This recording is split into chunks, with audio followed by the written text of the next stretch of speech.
I think open banking is the tomorrow's banking. Rather, it's really becoming a practice for current banking.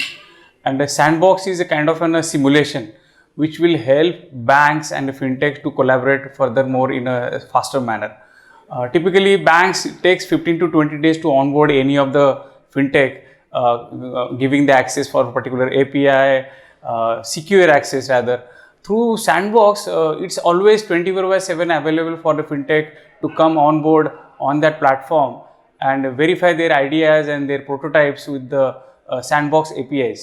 And I think that will give an leverage for a fintech to faster to go to market strategy and reduce on the lot of overheads and the cost. So I think for any bank and organization who want to really practice with the fintechs, I think Sandbox is a must as of now. And regulatory sandbox, which will be like an country level sandbox. I think India has recently released a guideline for regulatory sandbox, and sooner or the later we'll certainly find we'll have a very good sandbox environment, and we'll see a lot of efficient fintechs will be utilizing sandboxes for verifying their ideas, creating the prototypes or MVPs in a faster manner. I think it has come on the right time.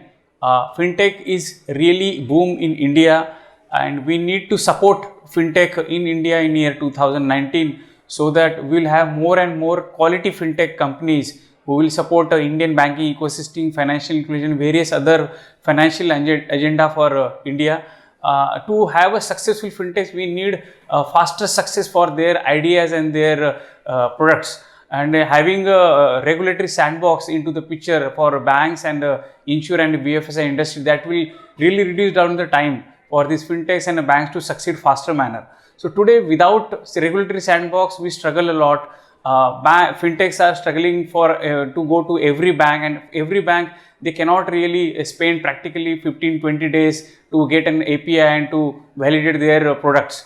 Through regulatory sandbox, it will be always 24/7 availability, and this guideline is really helpful to really build how a sandbox it should be. We have seen regulatory sandbox success in countries like Singapore, Hong Kong, UK, and certainly India will not be left behind.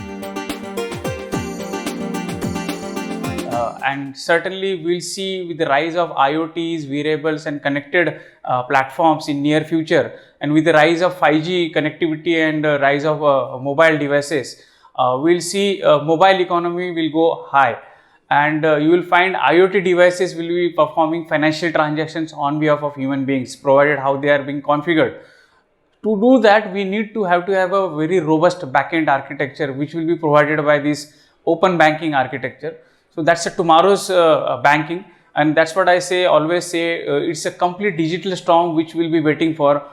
With the rise of IoTs, you will certainly see rise of financial transaction to these connected devices. So tomorrow's banking will be invisible banking. So transactions are happening without man in middle, and to do that, we need to have open banking architecture available in each of the bank. Sandbox is the first step wherein fintechs will come and test out their products and the payment platforms and so on. And open banking is the actual production environment will be provided by the banks to do the invisible banking. I think 10-12 banks has started implementing or already implemented the API banking, open banking environment. And few banks has through collaboration with fintech, they have already started opening up their APIs and ecosystems. So I think the way we had mobile banking as a traditional banking or SMS banking or internet banking, which is a must for all banks, in next 2-3 years everybody will be on API banking. So I will always see half of the banks in India certainly will be on open banking architecture in next 3 to 4 years.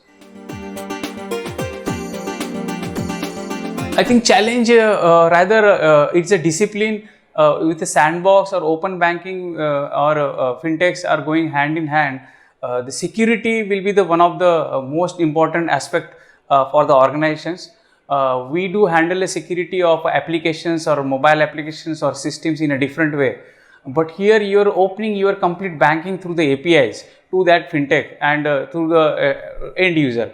So I think security, one of the rather challenge, I would say one of the area to be taken care properly, and that will be the one area. Apart from that, onboarding of a fintech and adaptability of a fintech to run a business for years together. So creation of right policies for a organization to onboard a fintech will be another area to look at. Through open banking, we are coming up with a different structure. So today we operate our systems into managed data center. Tomorrow it could be on a cloud. So security will be always there for any systems. It was always there and it will be always there. The type of securities will change and the type of threats will change.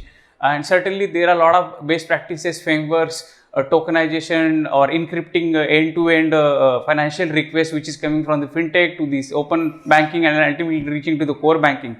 The complete environment will be done securely, regular rechecks of the secure environment will be done by the organizations. So I think it's a regular security which will be implemented in the open banking also.